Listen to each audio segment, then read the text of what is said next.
আসসালামু আলাইকুম প্রিয় দর্শক, সকলকে স্বাগত জানাই অভিবাসী আপডেটের নতুন ভিডিওতে।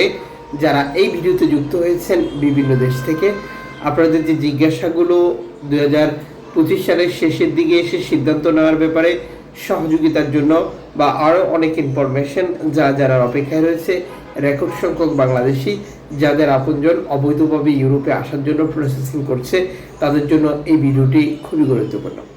নভেম্বর মাসের 30 তারিখ আপনি নিজে দেখছেন, একজনকে দেখাতে এই ভিডিওটি শেয়ার করবেন। চ্যানেলটি সাবস্ক্রাইব করে ফেসবুক পেজটি ফলো করে যুক্ত থাকলে আমাদের প্রতিদিনের আপডেট তথ্য আপনি প্রতিদিনই দেখতে পাবেন। 2026 সালের প্রথমে আমি ইউরোপে অবৈধভাবে আসতে চাচ্ছি, আমি কি আসতে পারবো? রাস্তাগুলো কি বন্ধ হয়ে যাবে? যেহেতু ইউরোপের বিভিন্ন দেশে কঠিন পদক্ষেপগুলো নিচ্ছে, অগণিত মানুষের এটা জিজ্ঞাসা। যারা প্রশ্ন করেছেন তাদেরকে প্রথম পরামর্শ আমাদেরকে, যেহেতু বৈধভাবে বর্তমানে ইউরোপের বিভিন্ন দেশেই আসা যাচ্ছে, তাহলে আপনি কেন চেষ্টা করবেন না? যদিও আমরা জানি বৈধভাবে ইউরোপে আসা অবৈধভাবে আসার থেকেও কঠিন, বিশেষ করে বাংলাদেশিদের জন্য। যাদের আপনজন রয়েছে শুধুমাত্র তারাই তাদের প্রিয়জনকে ইউরোপে নিয়ে আসতে পারে। এখন এই আপনজন হওয়ার জন্যই তো অবৈধভাবে বাংলাদেশিরা আসতে চায়। অনেকেই আমাদেরকে পরামর্শ দেন। হ্যাঁ, আপনার পরামর্শ যেমন সত্য, তেমনি অবৈধভাবে আসতে গেলে যে বিপদগুলো হচ্ছে, অনাকাঙ্ক্ষিত দুর্ঘটনা, রেকর্ড সংখ্যক মানুষের মৃত্যু, নিখোঁজ এবং বহু পরিবারের নিঃস্ব হওয়ার গল্প, যেটা বর্তমান সময় আর লুকিয়ে রাখার মতো কোনো বিষয় নয়। প্রিন্ট এবং ইলেকট্রনিক্স মিডিয়ার বদলতে আপনি প্রতিনিয়ত দেখছেন, আর এই ঘটনাগুলো যতটা আমরা দেখছি তার কয়েক গুণ বেশি হয়ে থাকে। টাকা আপনার, সিদ্ধান্ত আপনার। আপনি কি অবৈধভাবে আপনার প্রিয়জনকে ইউরোপে পাঠাবেন? তবে আমরা বলবো চেষ্টা করবেন বৈধভাবে পাঠানোর জন্য, আর বৈধভাবে না পাঠাতে পারলে সেটি বিকল্প রাস্তা বা বিকল্প পদ্ধতি হতে পারে। যেহেতু আপনার টার্গেট বা আপনার স্বপ্ন উদ্দেশ্য আপনার প্রিয়জনকে ইউরোপে পাঠানো, এনজিও সংস্থাগুলো এই কথাটাই বলে।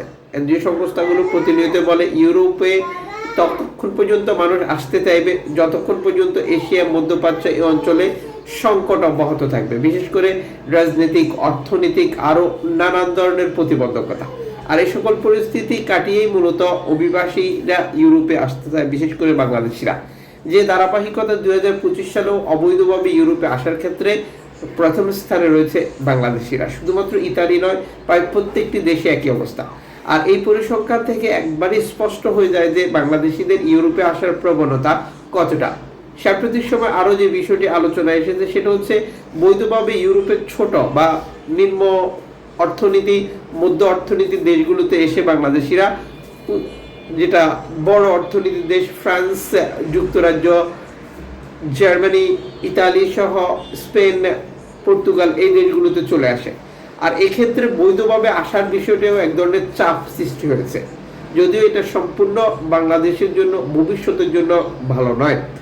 যেমন গত 24 ঘন্টার প্রতিবেদনগুলোতে আমরা দেখেছি তুরস্ক থেকে রেকর্ড সংখ্যক গেম অনুষ্ঠিত হয়েছিল। অভিবাসীরা উপত্যকা দ্বীপগুলোতে অবস্থান করছে, যেটা গ্রিসের।